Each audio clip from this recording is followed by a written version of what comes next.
सारा क्षणिक है और आत्मा एक नित्य है। आत्मा का अनुभव बस एकमात्र नित्य है।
चैतन्य स्वभावी भगवान आत्मा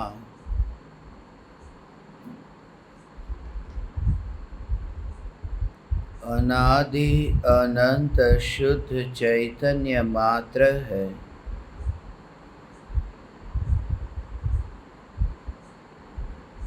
ज्ञान मात्र है।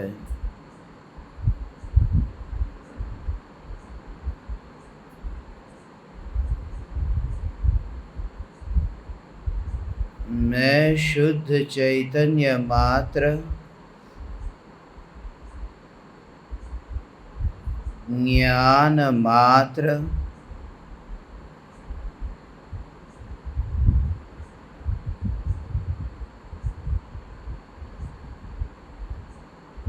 भगवान आत्मा हूँ।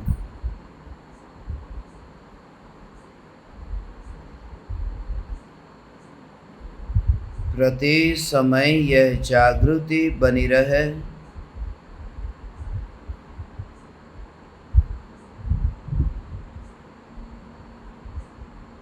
इस जागृति का नाम धर्म है।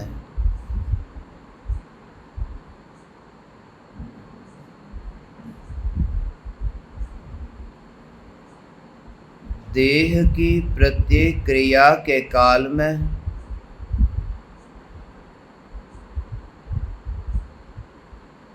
और विकल्पों के बहते प्रवाह के काल में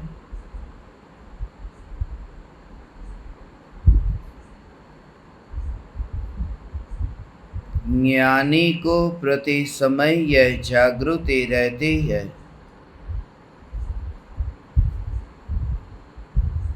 कि मैं चैतन्य तत्व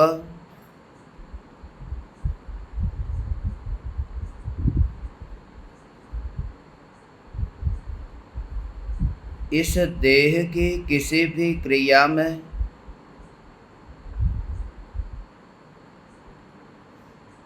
और विकल्पों के बहते प्रवाह में कहीं भी मिला नहीं हूँ। ऐसा शुद्ध चैतन्य तत्व मैं हूँ।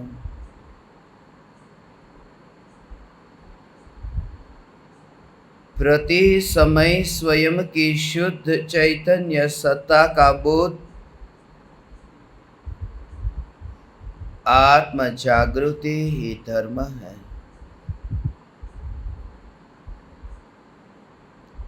चैतन्य तत्व की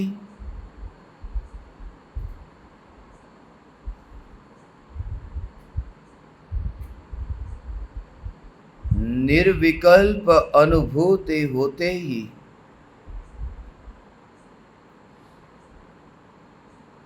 देह होने पर भी देहाती दशा प्रकट होती है। इतना ही नहीं,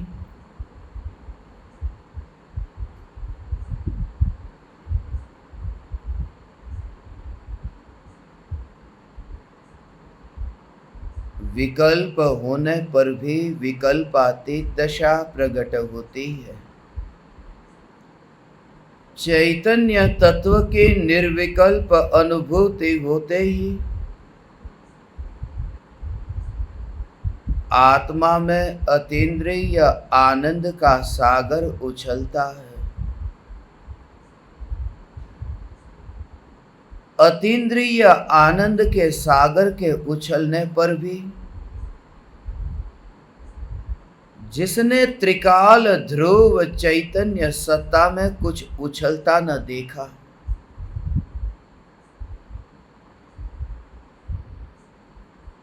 आनंद की लहरें अनंत बार उछली मगर आनंद स्वरूप एक बार भी न उछला।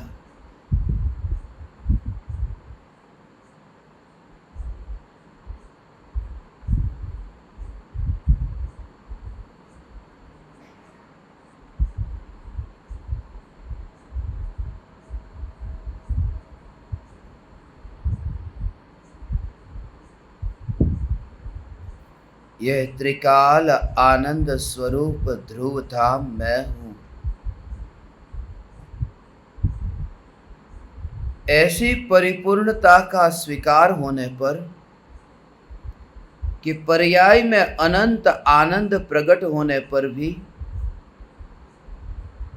जिस स्वरूप में वह आनंद आता नहीं है, स्वरूप में तो आता नहीं है, जहां जानने में आता है वहां पर भी मेरा अस्तित्व नहीं है। स्वरूप में तो आनंद है ही नहीं, मगर ज्ञान में जो जानने में आया उस ज्ञान में भी जिसने स्वयं को देखा नहीं, उस ज्ञान में भी उस उत्पाद व्यय से युक्त उस एक समय के सत में भी, उस ज्ञान की अवस्था में भी जिसने अपने को देखा नहीं, यह ध्रुव चैतन्य परमात्मा तत्व यही मैं हूं। यह ध्रुव ध्रुव ध्रुव ध्रुव ज्ञायक देव मैं हूं।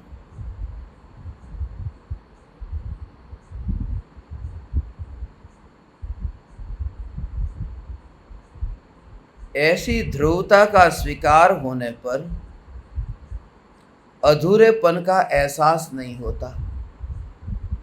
अब वह एकांत में वन में हो तो भी अकेलेपन का एहसास नहीं होता। इसलिए तो एकल विहारी मुनि अपने को अपूर्ण नहीं मानते, क्योंकि यह जागृति है कि अनंत के संग में अनादि काल से रह लिया मगर यहां कोई संगी नहीं है। अनादि काल से अनंत के संग में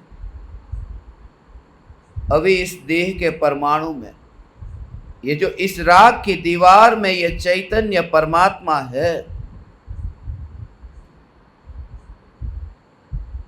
यहां से मृत्यु हुई और इसी देह में जन्म हो गया, मर कर के फिर यहीं पर ही पैदा हुआ। मगर मर कर के इसी देह में पैदा हुआ निगोदिया के रूप में, शरीर में ही जन्म हो गया।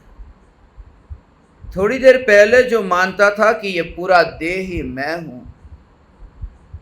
अब उतने अंश में एकत्व हो गया, निगोदिया के शरीर में एकत्व हो गया।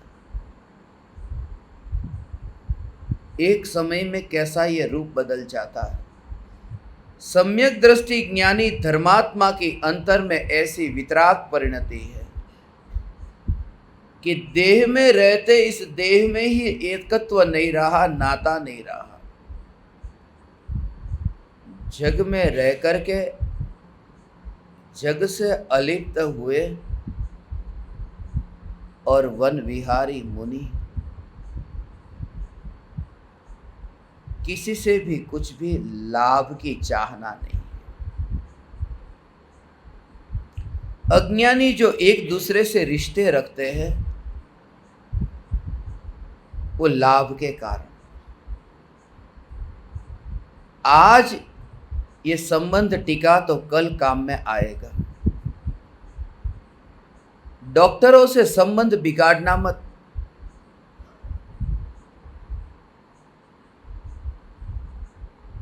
क्योंकि यही डॉक्टर तुम्हें बुढ़ापे में काम में आएंगे। वकीलों से संबंध बिगाड़ना मत, यही तुम्हें कभी कोर्ट कचहरी में काम में आएंगे। और जिनसे तुम्हारे संबंध बिगड़े हो उनसे भी संपर्क करके ये दिन आया है संबंध सुधार लेना।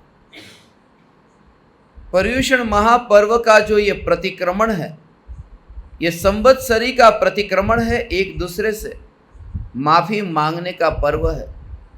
माफी मांग लो, पुराने रिश्ते ठीक हो जाए।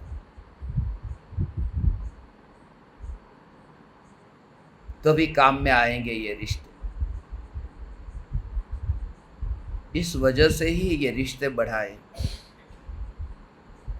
दूसरों के घर पर शादी के प्रसंग पर जाते हैं इसलिए कि कोई मेरे घर पर आए। दूसरा कोई बीमार हो तो जाते हैं कि मैं बीमार हूं तब कोई मेरा ध्यान रखने आए। ये संसार के जो रिश्ते हैं ये स्वार्थ के रिश्ते हैं। कुछ लाभ होता है, बिना लाभ का यहां कोई एक दूसरे से रिश्ता नहीं रखता है। लाभ की आशा ही जब न रहे ऐसी दशा को मुनि दशा कहते हैं। उसी के संबंध में आज का ये परिचय है, 15वां परिचय, अलाभ परिचय। मुनिराज को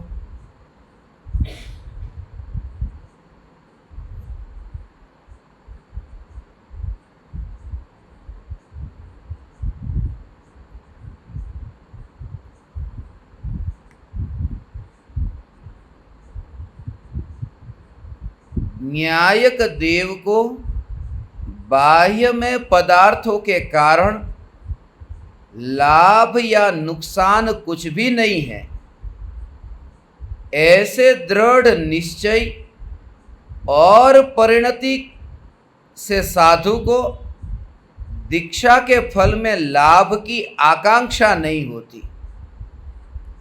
क्योंकि लाभ की आकांक्षा छोड़कर ही तो साधु हुए हैं। क्या लाभ होगा साधु को? भावलिंगी मुनिराज जिनको किसी से कुछ लाभ नहीं है। आहार तो मिलता है,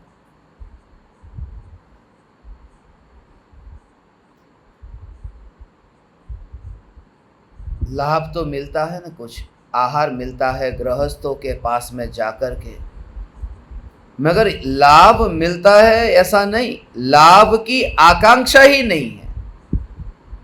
इसलिए क्योंकि जिसके स्वभाव में लाभ है ही नहीं और नुकसान नहीं है, ऐसा ये स्वभाव है, ऐसा ये स्वभाव है। यदि कोई वस्तु इस ज्ञान रूपी दर्पण में प्रतिबिंबित होने से अंदर मिलती तो लाभ होता, ऐसा कहते लाभ हो गया।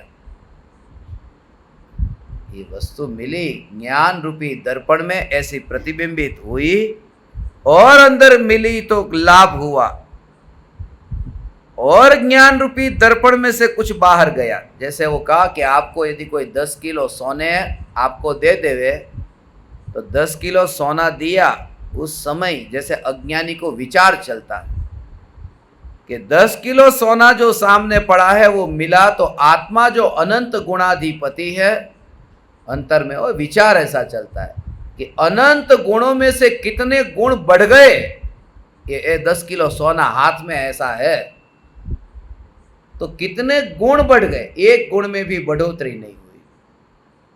और फिर उस सामने वाले व्यक्ति ने कहा कि ये 10 किलो सोना देना नहीं है, ये तो मजाक कर रहा हूं।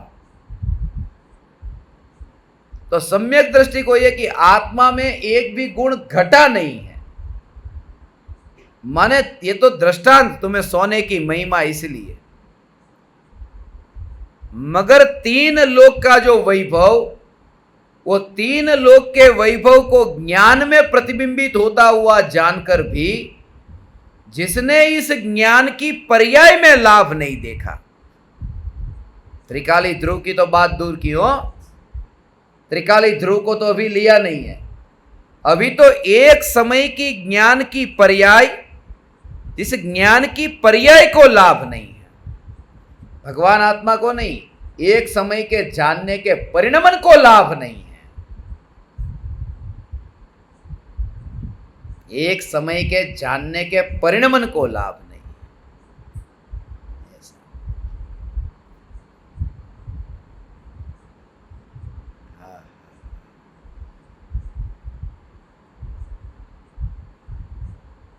क्यों?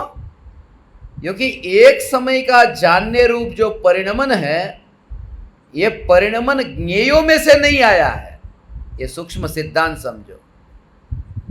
एक समय का ज्ञान का परिणमन परद्रव्य में से नहीं आया है, परद्रव्य से मांग करके नहीं लिया है। इसलिए एक समय के ज्ञान के परिणमन का कर्ता परद्रव्य नहीं होने से वो ज्ञान की पर्याय पराधीन नहीं है। निगोद में लोकालोक जानने में नहीं आता था, वर्तमान में ये लोकालोक जानने में नहीं आ रहा है, फिर भी ये ज्ञान की पर्याय अभी जानने का कार्य तो कर रही है ना।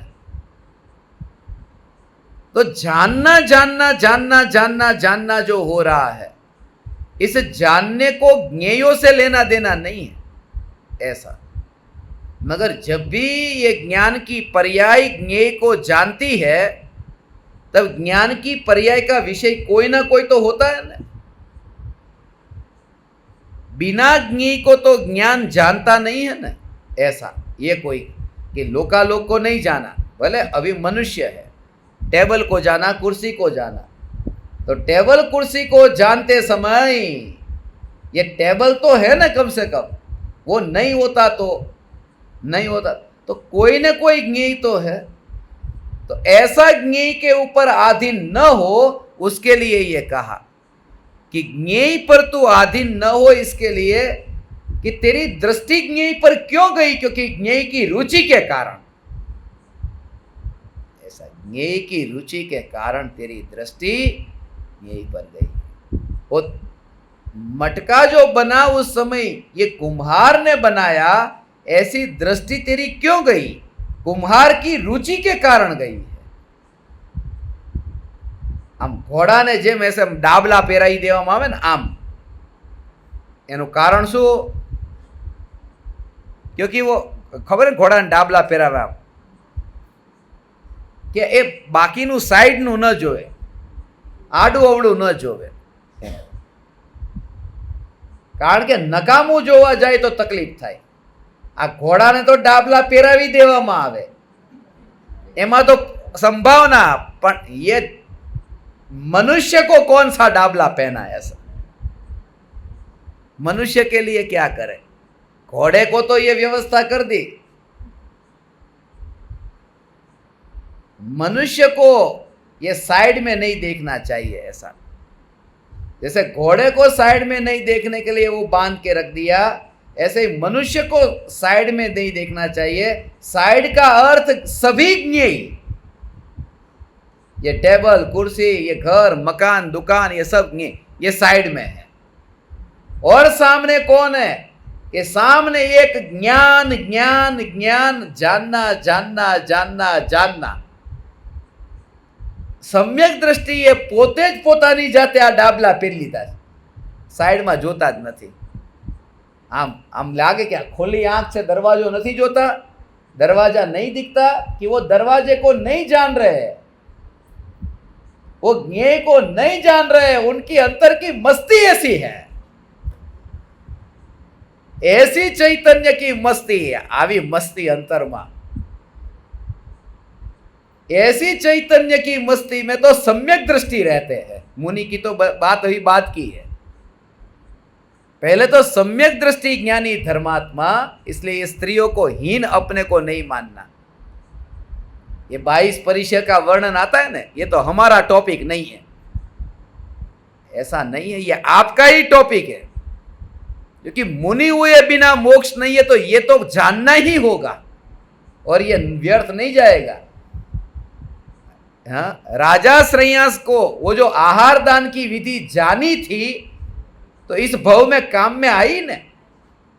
मुनिराज ऋषभदेव को आहार दान दिया न, तो ये मुनि की विधि यदि जानी होगी तो कभी मुनि होने में भी उपयोग में आएगी, इसलिए ये व्यर्थ में नहीं जाएगी। और जब तुम उपयोग में आएगी तब तुम याद करना मैंने जो कहा था, ऐसा भूलना मत। क्या कहा था कि जब तुम्हें ये सब याद आए तब भी आज के दिन को याद मत करना, और अपने चैतन्य स्वरूप की मस्ती को तब भी मत भूलना। ऐसा त्रिकाल ध्रुव चैतन्य चैतन्य चैतन्य चैतन्य चैतन्य,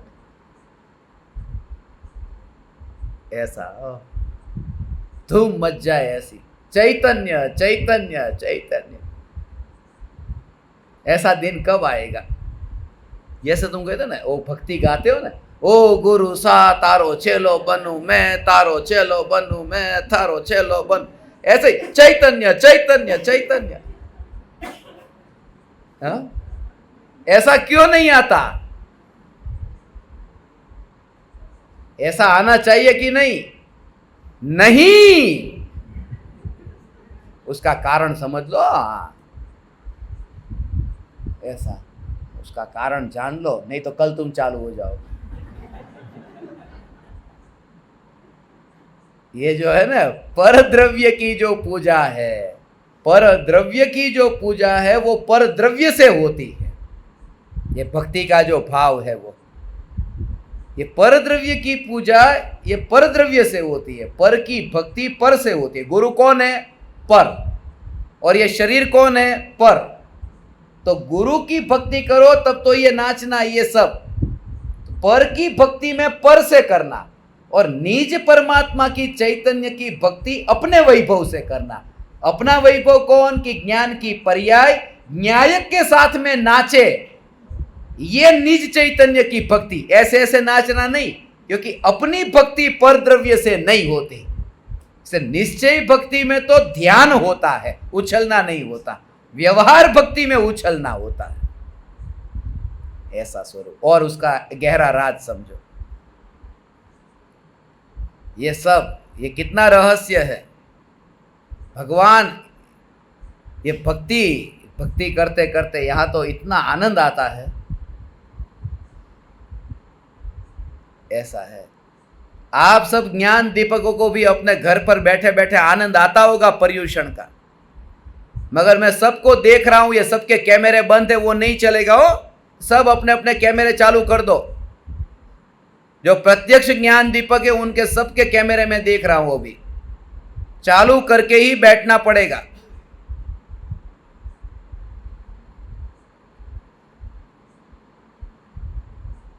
हाँ, धीरे धीरे सब। तो क्या कह रहा था कि भक्ति का जो भाव है, पर द्रव्य की जो भक्ति, वो पराये की भक्ति पर द्रव्य से होती है। जैसे आदिनाथ भगवान महान है कि चैतन्य परमात्मा महान है? कि चैतन्य परमात्मा। महावीर भगवान से ज्यादा महान चैतन्य परमात्मा। आदिनाथ भगवान महान की अनादिनाथ। तो जैसे आदिनाथ भगवान की मूर्ति बनाई है, भगवान तो है ही नहीं, ये तो शरीर है ना।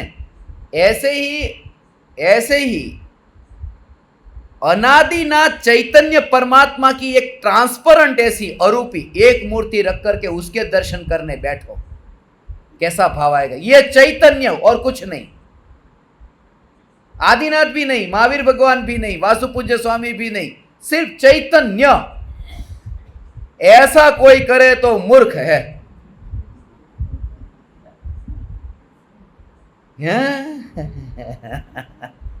तुम्हें थोड़ी देर तो खुशी होती है, नया आइडिया निकाला, कौन सा प्रोजेक्ट है, नया प्रोजेक्ट आया लगता है ऐसा।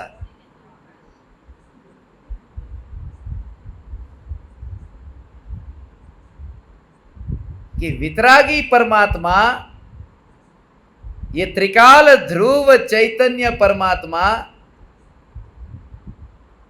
ओहो, ये महावीर भगवान और आदिनाथ भगवान वो पराये है ना, तो पराये की भक्ति के लिए पराये की ये मूर्ति की जरूरत है। जो पराया है उसमें पराये का अवलंबन लेना है, और जो अपना है उसके लिए ये पराये का अवलंबन नहीं लेना है। उसके लिए सब जगह वहां राग से भक्ति होती है, यहां ध्यान से भक्ति होती है, वहां विकल्प से भक्ति होती है, यहां निर्विकल्प से भक्ति होती है, वहां बोल करके भक्ति होती है, यहां मौन होकर भक्ति होती है, वहां नाच करके भक्ति होती है, यहां स्थिर होकर के भक्ति होती है। वहां भक्ति होती है तो मंदिर है, यहां जब भी भक्ति होती है जहां बैठा वो मंदिर बन जाता है।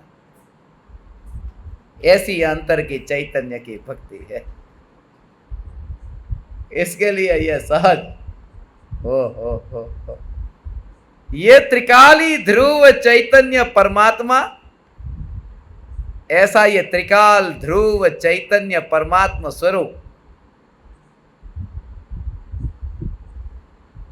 भगवान की भक्ति, चेतन को नहीं, जड़ मूर्ति को, जड़ मूर्ति की भगवान कहाँ है।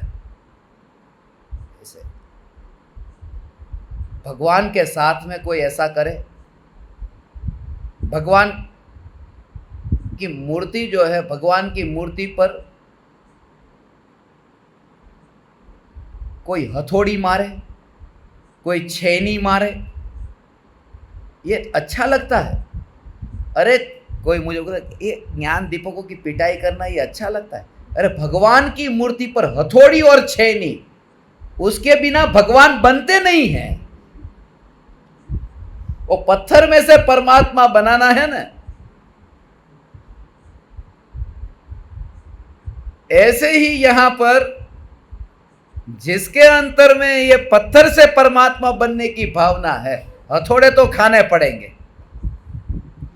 અહીંયા મીઠી મીઠી વાતું નથી, થોડી તકલીફ લાગે તો લાગે, પણ વાત તો આ જ છે, વાત તો આ જ છે, અને આગમના પ્રમાણ છે।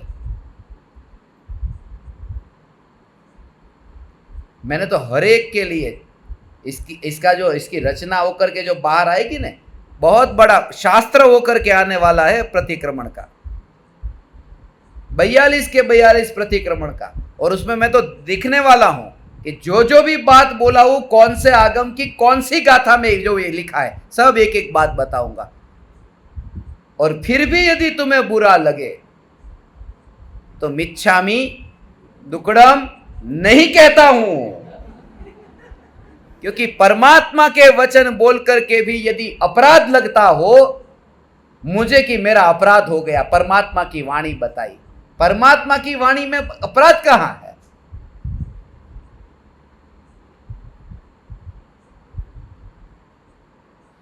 अब तुम ही जरा विचार करो, ये कितनी श्रद्धा है। आज जो भी मैंने आपको प्रतिक्रमण के दौरान कहा, यदि ये बिना पढ़े बोलता तो तुम्हारे अंदर क्या होता, कि क्या ये लगा रखा है, कैसी कैसी बातें करते। मगर ये लिखा है तो तुरंत हाँ भगवान नी वाणी छे, उनका खुद का नहीं है, तुरंत फर्क पड़ जाता है ना, क्योंकि मान्यता ऐसी है पहले से ही। चेतन और जड़, ये जड़ भगवान, भगवान तो जड़ है, इससे अच्छा चेतन को किसी को बिठा करके भगवान के पास में मंदिर में सुबह से ऐसे ही बिठा देते 3 घंटे 4 घंटे, जड़ मूर्ति को विराजमान किया, इससे अच्छा चेतन को ही बिठाते ना, बिना वस्त्र के ऐसे ही थोड़ी देर के लिए सब लोग भक्ति करेंगे तो चेतन में भाव ज्यादा आते हैं जड़ से। मगर चेतन को नहीं बिठाया, जड़ मूर्ति की स्थापना की। क्यों? क्योंकि चेतन वहां से बाहर निकलकर जो करेगा उसमें भगवान बदनाम होंगे कि देखिए भगवान क्या कर रहे हैं। इसके पीछे बहुत कारण है। जड़ में भगवान की स्थापना की मगर चेतन में भगवान की स्थापना नहीं की, उसका मना किया। और रामायण आती थी ना, अरुण गोविल राम का रोल किया था, वो बीड़ी पीता था, बहुत बीड़ी पीता। रामायण तो पूरी हो गई मगर रामायण खत्म होने के बाद में जब भी वो कहीं बैठा हो तो बीड़ी पीता हो, ये देख राम बीड़ी पी रहे।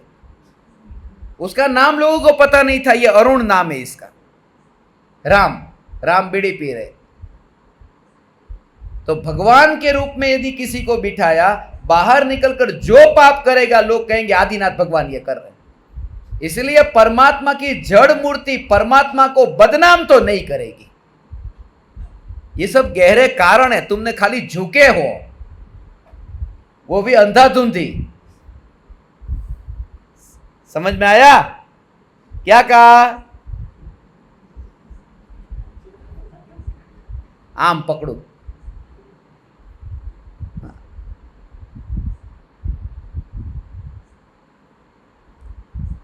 बस्सो वार लखीने आवजो काले जे वाक्य बोल्यो ई।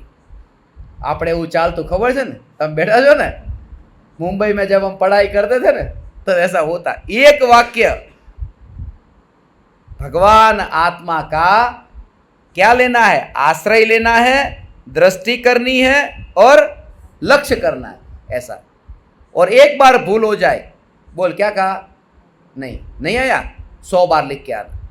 नहीं आया 200 बार, ये सब 200 बार ये लिख करके आते हैं नोटबुक में। 200 बार। माने तुम जरा विचार करो, तुमको यदि ऐसा होमवर्क मिले ना, दूसरे दिन ही चले जाओ, 200 की बात तो दूर, फिर भी लिखते, इतनी रुचि की नहीं पाना है। इसलिए मुझे अहोभाव आता है, ऐसा जीव कोरा न रह जाए। बस किनारे पर आकर के भी इतना ऐसा जीव, ऐसा ओ हो, यही सत्य है, ऐसा अंतर में लगे कि चैतन्य और जहां वितरागी परमात्मा की वाणी को आधार रख करके एक एक वचन बोलूं, तब तो अंदर से स्वीकार क्यों ना हो। और जो भी कमजोरी होगी वो सब नई घुसी होगी, सीधी बात है, ये नई घुसी होगी। अब जो मैं तुमसे कहता हूं, उत्तर भारत में तो वहां आलू भी खिलाते हैं, लोग कहते हैं जैन मुनि आलू खाते, वहां पर चलता है, कपड़े वाले मगर बोले आलू खाते, गाजर भी खाते ना, इनको पता है। हमने खुद ने वहां पर उत्तर भारत में देखा है, दिल्ली और दिल्ली के आगे। अब उनकी मैं अनुमोदना करूं और वो कहे कि चपो कपड़े ये पहने तो उनको वह आहार दूं, कैसे दे सकता हूं मैं? अनुमोदना कैसे करूं उनकी? इसलिए भावुकता में आकर के काम न करूंगा। बस वितरागी भगवान की वाणी, मैं मुनि के कैसे विरोध करूं? मुनि के तो चरणों की धूल चाटने को कहता हूं। मेरा सिर्फ कहना इतना है कि जो शिथिलाचार है उसको हम बढ़ावा क्यों देते अनुमोदना करके? भाव बहुत सूक्ष्म है उसका, मगर मेरे को समझने वाले कोई विरले, वो इन मीन 3 होंगे, बस इन मीन और 3 ऐसे है। और भी इन मीन 3 बहुत रखता हूं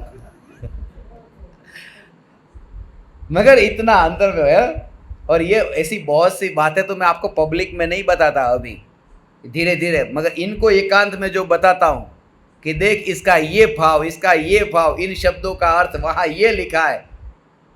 बोले अरे ये सब, बोले ये तो बताना ही चाहिए, इन सबको बताना चाहिए, पूरी दुनिया में लोगों को जानना चाहिए। बोले अभी टाइम है, बताऊंगा, अभी से वो कहूंगा कैसे चलेगा? अभी तो और 7 दिन चलाना है। बताओ, और आगम का वचन जो एक एक वचन आगम का, इसलिए मैं निर्भय रहता हूं। मैं पालन नहीं करता हूं, मगर जो बोलता हूं वो आगम की वाणी है और भावना बातें हैं। मैं और आप, हम सब इसका पालन करने में पुरुषार्थ करें, बस ऐसा। मैं जो कहता हूं कि अब जो व्हील चेयर लेकर के वहां पर चलना, अब व्हील चेयर में कैसे बैठूं? साधु व्हील चेयर में बैठे कैसे? व्हील चेयर में बैठना तो फिर साइकिल को 3 पहिए वाली चलाओ ना, जो हैंडीकैप की साइकिल आती है, उसमें और इसमें फर्क क्या है? वही तो है। कम से कम ब्रेक जब मारनी हो तो मार सकते हो, सामने पीछे वाला चलाने वाला कभी रोके न रोके क्या हो जाए। एक आदमी है, वो कहता है कि मैंने अब पैसा रखना छोड़ दिया, मैं पैसा नहीं रखता हूं, त्याग कर दिया। वो अपने हाथ में पैसे को छूता नहीं है, छूने का भी त्याग कर दिया। अब मैंने उसको अपने पास में बुलाया एक दिन, वो नहीं आया। वो बोले मैं आज नहीं आ सकता। बोला क्यों? बोले मेरे पैसे जिनके पास रहते हैं वो आज है ही नहीं, वो लेकर के आएगा तब मैं आऊंगा। अब पैसे तो जरूरत पड़ती ही है मेरे पास में आने के लिए, टैक्सी के पैसे की जरूरत है। अब पैसे का गुलाम तो पहले था ही, अब वो आदमी का भी गुलाम बना, डबल गुलाम, और मानता है कि मैं तो त्यागी, पैसे को छूता नहीं। सोचते भी नहीं कि परिणाम कितने परतंत्र और पराधीन होते हैं ऐसे, और भ्रम होता है मैं बड़ा त्यागी ऐसे, खाली रूप बदल करके।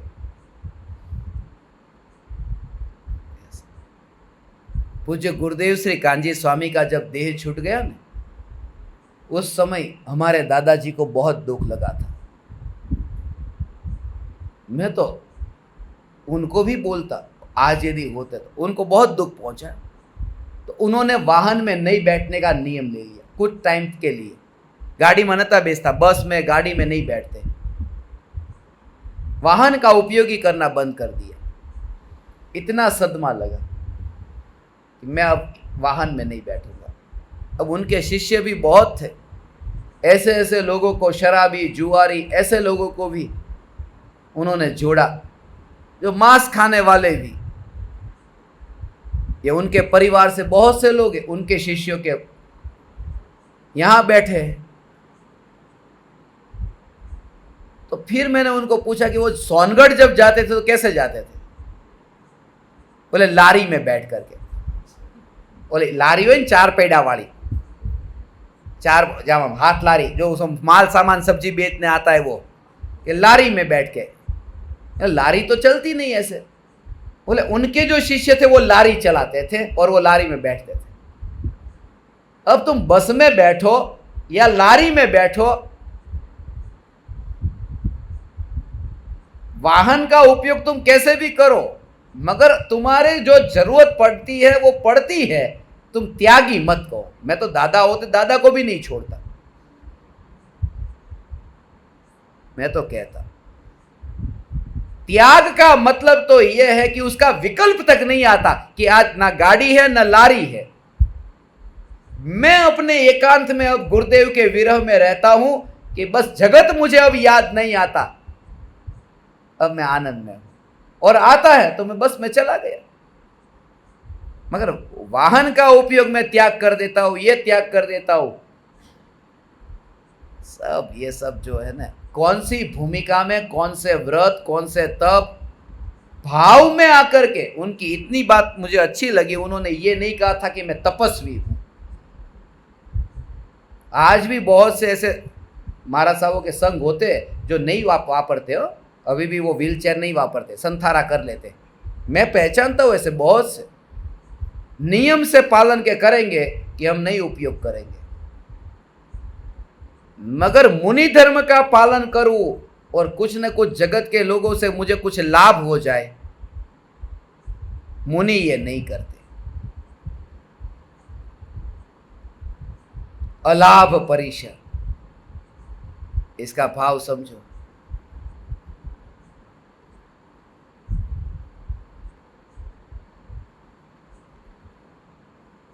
ये न्यायक देव को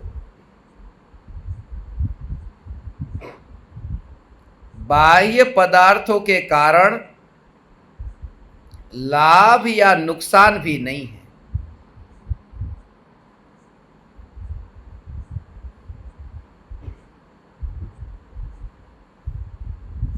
क्योंकि अनादि अनंत जो ध्रुव चैतन्य सत्ता है, जो नित्य ध्रुव चैतन्य सत्ता है, ये ज्ञायक देव, देव कहा, देवाधिदेव ज्ञायक देव। वो ज्ञायक का मतलब अकेला ज्ञान नहीं, अनंत गुणों का रूप जिसके अंदर में है, ऐसा ये ज्ञायक देव। भगवान आत्मा में अनंत गुण है, अनंत के अनंत गुण स्वतंत्र है, और अनंत के अनंत गुण जो स्वतंत्र है उनमें एक गुण का रूप दूसरे गुण में है, ऐसा गुणाधिपति घनपिंड चैतन्य है। पहले इस सिद्धांत को समझो तो ज्ञायक देव का अंदर का वैभव, इतना अहोभाव आएगा कि कैसा स्वरूप है भगवान आत्मा का। ये मेरा चैतन्य स्वरूप भगवान ऐसा है कि अनंत गुणाधिपति और एक एक गुण स्वतंत्र। एक एक एक एक गुण स्वतंत्र और एक गुण का दूसरे गुण में, ऐसा एक गुण का दूसरे गुण में रूप नहीं।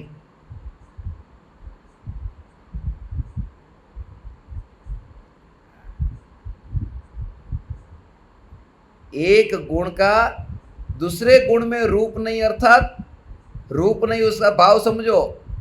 एक गुण का तो दूसरे गुण में रूप होता है, उसके दो अर्थ है कि एक का जो स्वरूप है वो उसमें ही रहता है, उसका दूसरे में नहीं जाता, और रूप दूसरे में होता है। क्योंकि एक का रूप दूसरे में है, अर्थात ज्ञान में श्रद्धा का रूप है। ज्ञान का कार्य तो जानना है, उसका स्वरूप तो जानना है, श्रद्धा का स्वरूप मानना है। ऐसा श्रद्धा का स्वरूप मानना है, मगर श्रद्धा जो हुई है वो श्रद्धा का रूप, जो श्रद्धा हुई वो ज्ञान में जानने में आती है। इसलिए ज्ञान में श्रद्धा का रूप है, ज्ञान में जानना है, ज्ञान में श्रद्धा भी है। सुख जो प्रकट हुआ वह ज्ञान में जानने में आया है, तो ज्ञान में सुख भी है। ऐसे एक गुण का दूसरे गुण में रूप है, भले ही ये दोनों का स्वरूप स्वतंत्र हो तो भी, एक का दूसरे में। ऐसे ही ज्ञान का श्रद्धा में रूप है, सुख का चारित्र में रूप है, एक गुण का दूसरे गुण में रूप है। अनंत अनंत अनंत गुण, अंतर में कार्य होता है ना, वो अंतर में ही अंतर में अंतर में अंतर में ऐसा इंटरकनेक्टेड ऐसा है।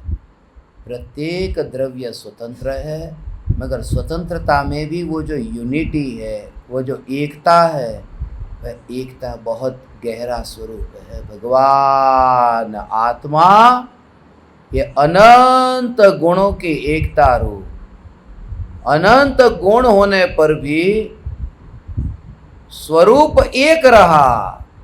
अनंत गुण के भेद, वो लक्षण से जो भेद है, उसमें जो त्रिकाल ध्रुव कहते ही, वो त्रिकाल ध्रुव में अनंत गुण गर्भित है।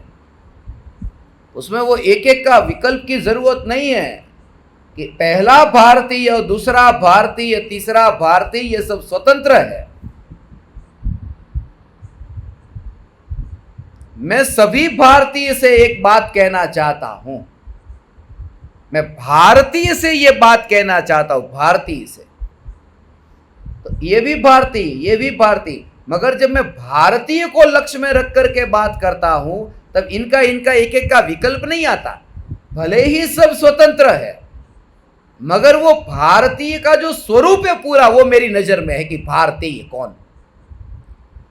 एक एक गुण स्वतंत्र है, ज्ञान श्रद्धा चारित्र ये स्वतंत्र है, मगर ज्ञायक देव जो चैतन्य परमात्मा, ये ज्ञायक देव, ये देव कहते ही एक एक गुण का विकल्प नहीं आता, वो अनंत गुणों का स्वरूप ऐसा जो द्रव्य है, वो द्रव्य दृष्टि में आता है, सम्यक दृष्टि।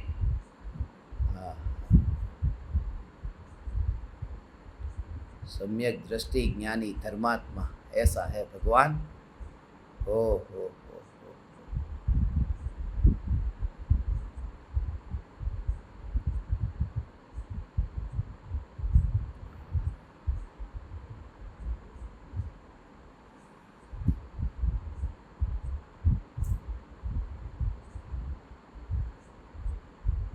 वितराग सर्वज्ञ प्रभु।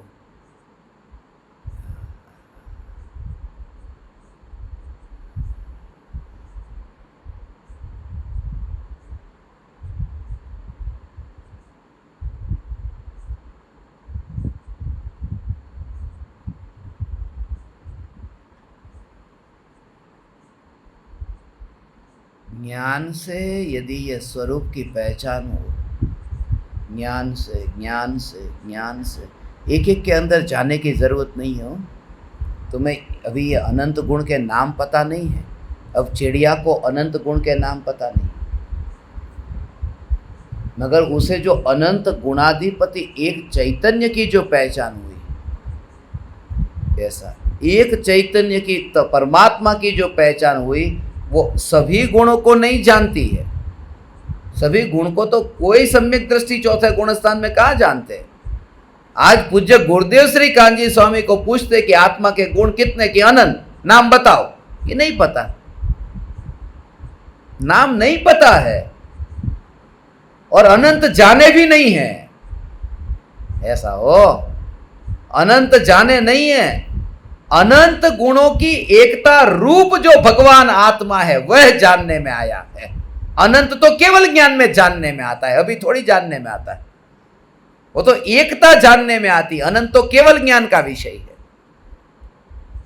इसलिए अनंत गुणाधिपति भगवान आत्मा, उसमें से ये ज्ञान आदि गुणों को मुख्य करके ज्ञान से भगवान आत्मा के तक पहुंचना, हो ऐसा, और उसकी ये स्पर्शना, ज्ञान की अनुभूति ही ये चैतन्य परमात्मा, यही मैं पूरा अनंत गुणाधिपति आ गया, ऐसा वैभव आ गया। नोट का बंडल लेके जाता है तो छुआ किसको, ऊपर की नोट को छूता है, ऐसे पूरा बंडल लेके जाता है, तो कि तू कितने रुपये को छू के जाता लेके जा रहा है, तूने पकड़े रुपये के, हाँ मैंने पकड़े, कितने, 1 लाख रुपये।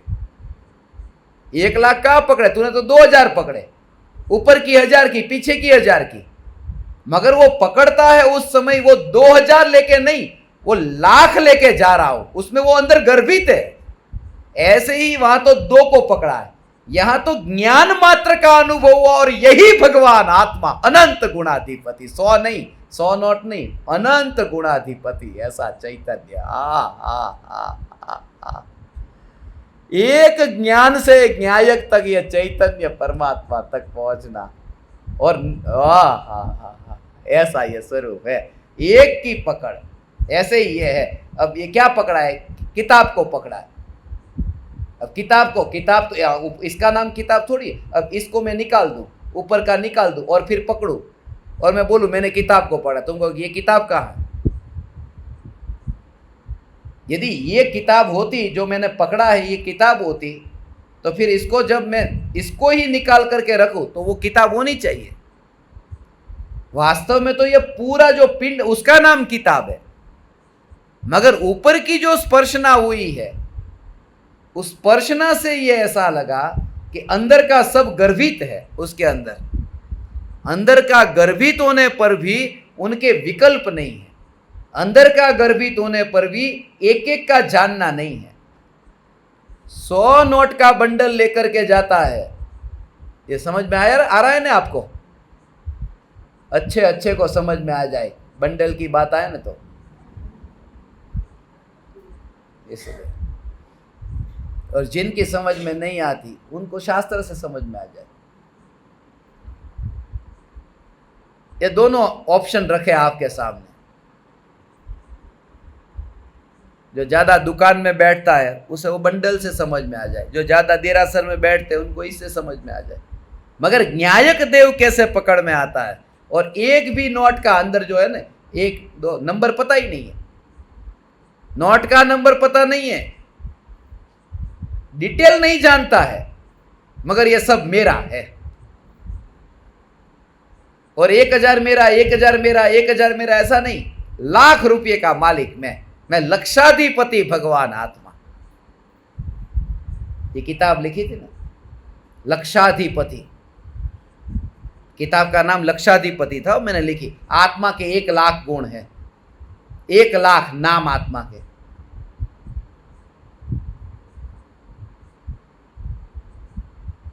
कलेक्शन किया था 1 लाख नाम का। भगवान आत्मा 1 लाख, उसका नाम रखा लक्षाधिपति आत्मा। फिर वो चेंज कर दिया। एक घटना ऐसी घटी तब से लेकर के। ये मुंबई में मैं बैठा था और अनिल अंबानी मेरे पास में था। मैं किसी करोड़पति के घर में था, वहां पे आया था, तो मैं बैठा था। मैंने उन्हें बात में कह दिया। उस समय तो मुझे कुछ पता नहीं था कि करोड़ क्या होता है, लाख क्या होता है, कुछ ज़्यादा पता नहीं।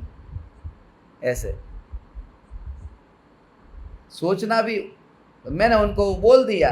उस समय में कि ये लिख रहा था, बोला कि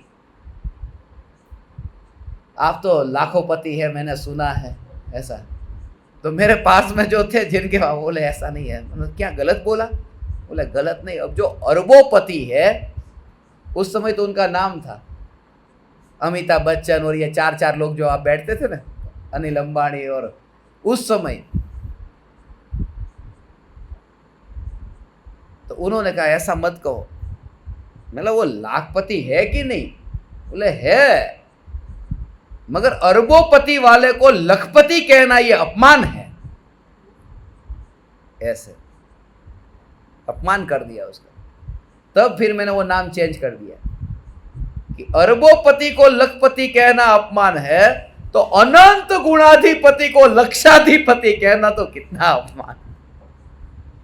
तब से उसका नाम रख दिया गुणाधिपति भगवान आत्मा। गुणाधिपति आत्मा, गुणाधिपति आत्मा। मगर अहोभाव कैसे आता है? जब तुम खुद विचार करना, तुम्हारे सामने कोई कहे अरे यार आप तो करोड़पति हो गए, तो उसमें महिमा आती है। या प्रवचन में गुरु कहे अरे गुणाधिपति तू, मगर उसमें ठीक है वो, मगर वो मजा ज्यादा आता है। करोड़पति, अरबोपति।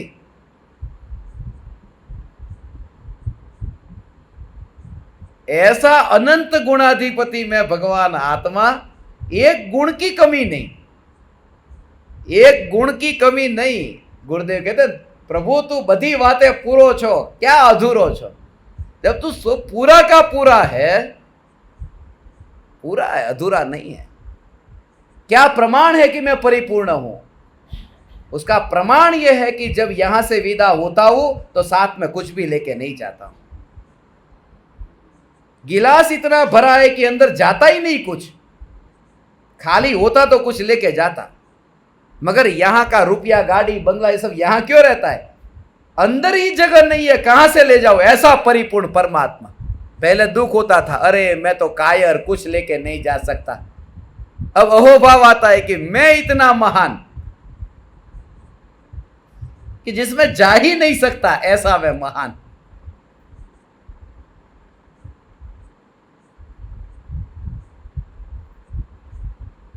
अब सम्यक दृष्टि की यह मान्यता, मुनि का तो क्या, न्यायक देव को बाह्य में पदार्थों के कारण लाभ या नुकसान कुछ भी नहीं है।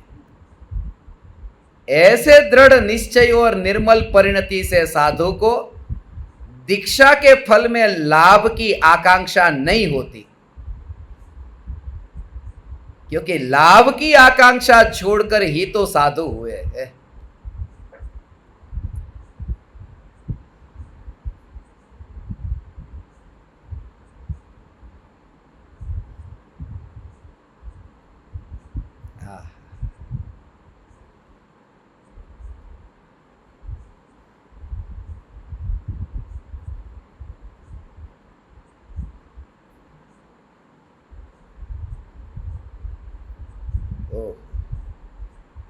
ऐसे दृढ़ निश्चय और निर्मल परिणति से, निश्चय माने श्रद्धा लेना, श्रद्धा हुई और निर्मल परिणति माने दर्शन मोह का भी अभाव है और चारित्र मोह का अभाव, तीन कषाय चौकड़ी के अभाव पूर्वक। ऐसी स्थिति में साधु को दीक्षा के फल में लाभ की आकांक्षा नहीं। दीक्षा ले लो, लाभ होगा, दीक्षा लेकर के लाभ होगा। क्या लाभ होगा? जब तक अंतर में वितराग परिणति न प्रकट हो, दीक्षा लेकर के लाभ नहीं होता। ऐसा यह अद्भुत स्वरूप है। लाभ की आकांक्षा छोड़कर साधु होते हैं। कोई पूजा करेगा, कोई भक्ति करेगा, कोई नमस्कार करेगा, ये सब कोई भी लाभ नहीं चाहिए। साधु को क्या लेना देना? कोई पूछने आए, तपस्वी को यदि नहीं पूछो ने साता में, तो झटका लग जाता है। आटलू पूछता नहीं। मैं तो कभी नहीं पूछता, साता में नहीं पूछता। ऐसा इनको ज्ञान दीप को पता है, मैं नहीं पूछता साता में। साता माने क्या? साता माने कर्म का भेद। साता वेदनी, असाता वेदनी। वेदनीय कर्म में होना है, साता में साता वेदनी। साता शब्द कहां से आया? माने कर्म में होने, धर्म में नहीं होने। साता में मैं नहीं कहता, साता में मैं कहता हूं सत्ता में, चैतन्य सत्ता में। सत्ता में क्या? सत्ता में ही हूं, बस आनंद में रहो। खाली फरक आ साता ने सत्ता नो छो, बहु मोटो फरक नहीं। पर ये मोटो फरक नहीं, ये कर्म ने धर्म नो फरक छे। साता में कर्म छे, सत्ता में धर्म छे। કેટલો ખાલી આમ કાનો કાનો છે ને, ખાલી સાતા ને સત્તા આવું છે। हे ज्ञान दीपक, आप समस्त ज्ञान दीपकों ने जहां पर भी रहे अपनी सत्ता में रहे और मुझे सत्संग करने का अवसर दिया। यह मेरे साता का उदय है। मैं साता में हूं और आप सब सत्ता में। आप समस्त परमात्माओं को मैं हृदय के अंतःकरण से प्रणाम करता हूं। मेरे प्रणाम स्वीकार करें।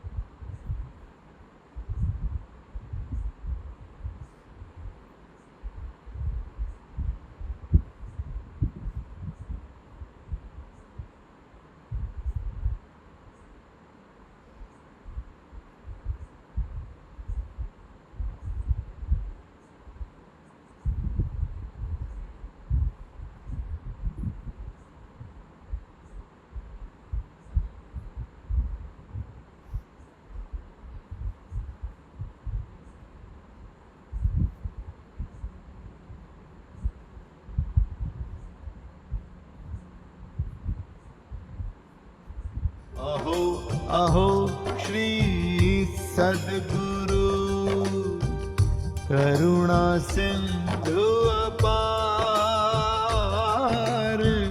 इस पामर पर प्रभु किया अहो अहो उपकार, अहो अहो